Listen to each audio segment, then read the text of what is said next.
वसुदेवसुतं देवं कंसचाणूरमर्दनं देवकी परमानन्दं कृष्णं वन्दे जगद्गुरुं श्रीकृष्णं वन्दे जगद्गुरुं श्रीकृष्णं वन्दे जगद्गुरुं।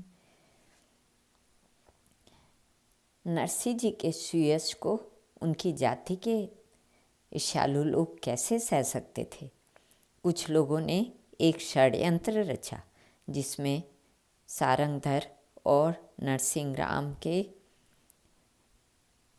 और भी कई लोग शामिल थे।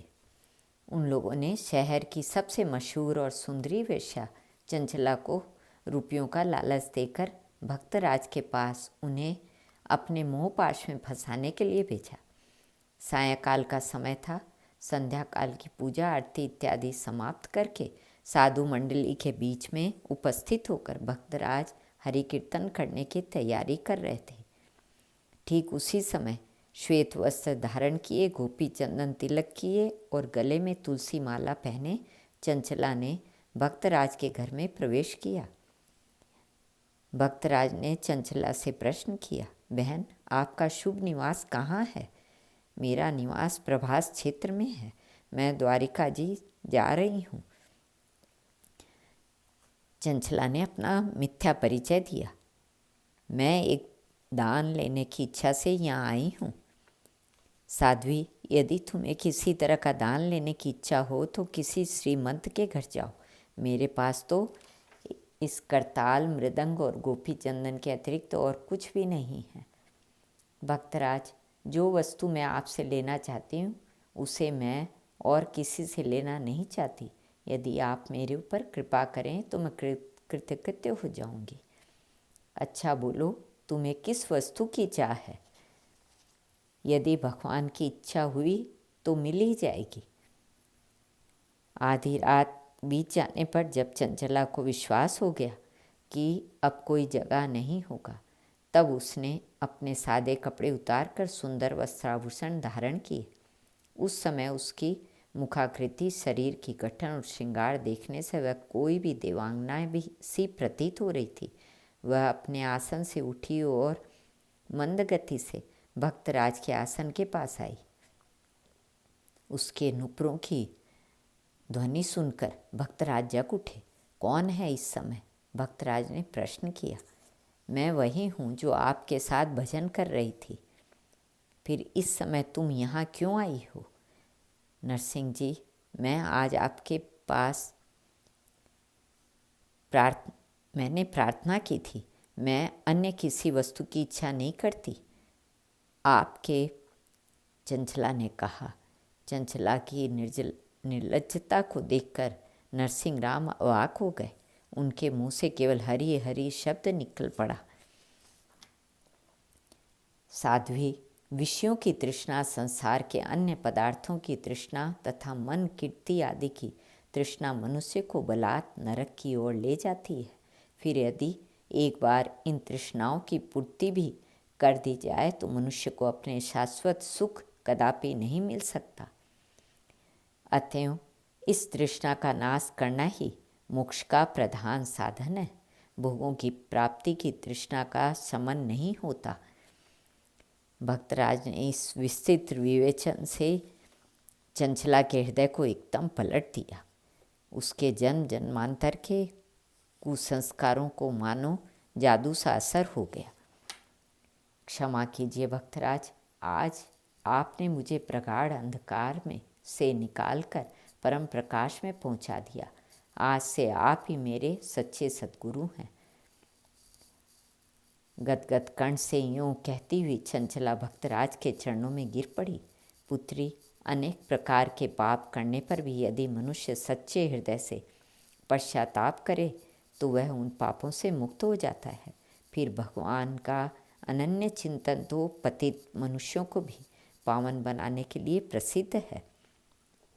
अतः तुम अपने घर पर जाकर भगवान का अनन्य मन से प्रेम पूर्वक स्मरण करो। चंचला भक्तराज की आज्ञा शिरोधार्य कर अपने घर चली गई। उसने उसी दिन से अपनी वेश्यावृत्ति छोड़ दी और बहुत सादगी के साथ भगवत भजन तथा साधु सेवा में जीवन बिताने लगी। 8-10 दिन के बाद सारंगधर चंचला के घर गया। वहाँ नया रंग ढंग देखकर वह तो दंग रह गया। चंचला उस समय साधु मंडली में बैठकर भजन कर रही थी। क्यों चंचले, इस विषय में क्या हुआ? सारंगधर ने पूछा। सारंगधर जी, आप निरपराध भक्तराज को व्यर्थ ही दोष लगाकर महान पाप के भागी बनाना चाहते हैं, परंतु याद रखिए, दूसरे के लिए जमीन में गड्ढा खोदने वाला मनुष्य खुद ही उसमें गिर पड़ता है। आप लोगों का द्वेष उनके ऊपर कोई प्रभाव नहीं डाल सकता। मुझे तो घृणा होती है। आप लोग जाति के अग्रगण्य कर्णधार होते हुए भी दूसरे मनुष्य का उत्कर्ष नहीं सह सकते। मैं इससे अधिक आपसे बातें करना नहीं चाहती। इतना कहकर चंचला पुनः भगवत भजन में ही लग गई।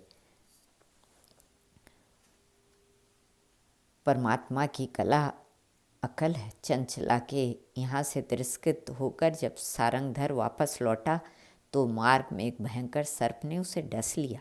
पल भर में सर्प का विष उसके रोम रोम में फैल गया।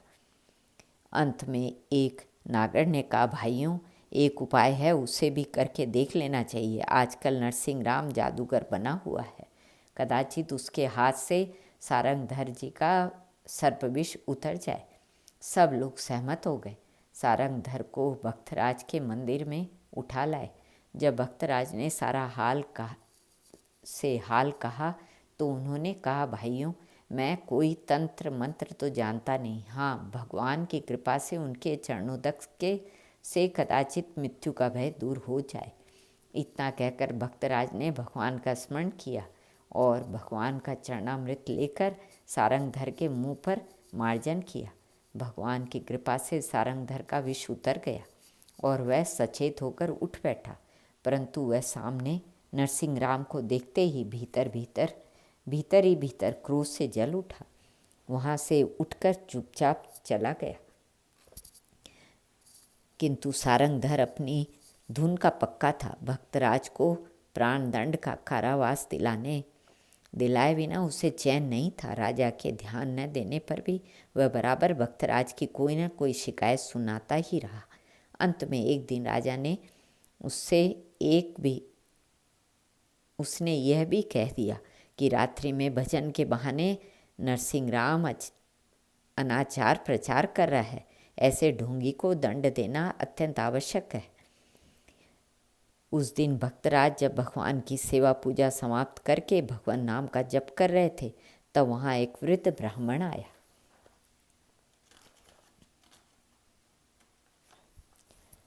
ब्राह्मण को आसन, जलपान आदि देकर उन्होंने विनयपूर्वक आगमन का कारण पूछा।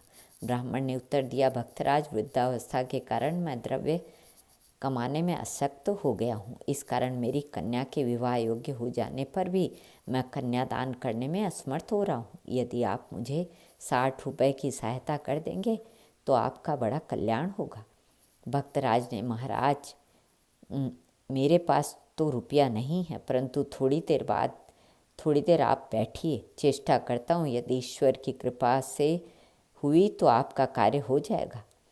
नरसिंह राम ब्राह्मण को घर में बैठाकर स्वयं बाजार गए और उन्होंने अपनी जान पहचान के कई लोगों से 60 रुपये उधार मांगे, परंतु इस तरह कोई रुपया देने के लिए राजी न हुआ।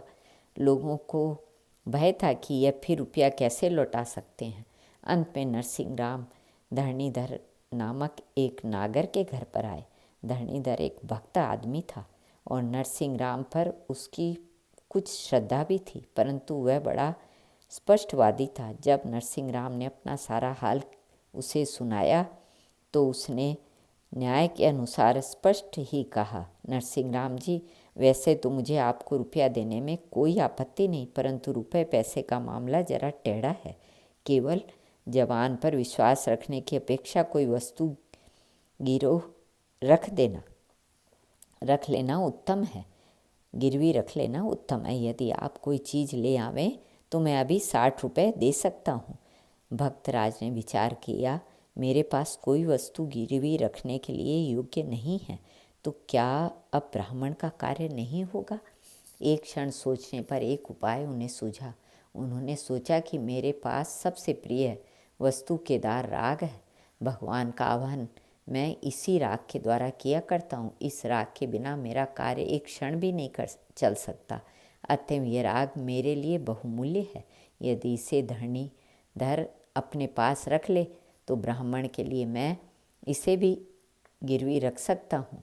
नरसिंह राम ने सोच कर कहा, धरणीधर जी, मेरे पास रखने के लिए योग्य आप विश्वास करिए, मैं केदार राग आपके पास रख सकता हूँ। जब तक आपके रुपए चुका न दूंगा तब तक चाहे प्राण भी चले जाए मैं केदार राग नहीं गाऊंगा। धरणीधर को मालूम था कि केदार राग भक्तराज के लिए कितनी आवश्यक है। वह तैयार हो गया और भक्तराज ने उसे आशय का प्रतिज्ञा पत्र दिखाकर दे दिया कि मैं भगवान की साक्षी देकर कहता हूँ कि जब तक मैं धरणीधर को 60 रुपये चुका न दूंगा तब तक केदार राग नहीं गाऊंगा। इस प्रतिज्ञा पत्र को लेकर धरणीधर ने 60 रुपये भक्तराज को दिए। भक्तराज बड़ी प्रसन्नता के साथ रुपए लेकर आए और उन्होंने ब्राह्मण को सब रुपए समर्पित कर दिए। ब्राह्मण भक्तराज को हार्दिक आशीर्वाद देकर विदा हुआ। भक्तराज इस कसौटी पर भी खरे उतरे। श्री कृष्णार्पणमस्तु।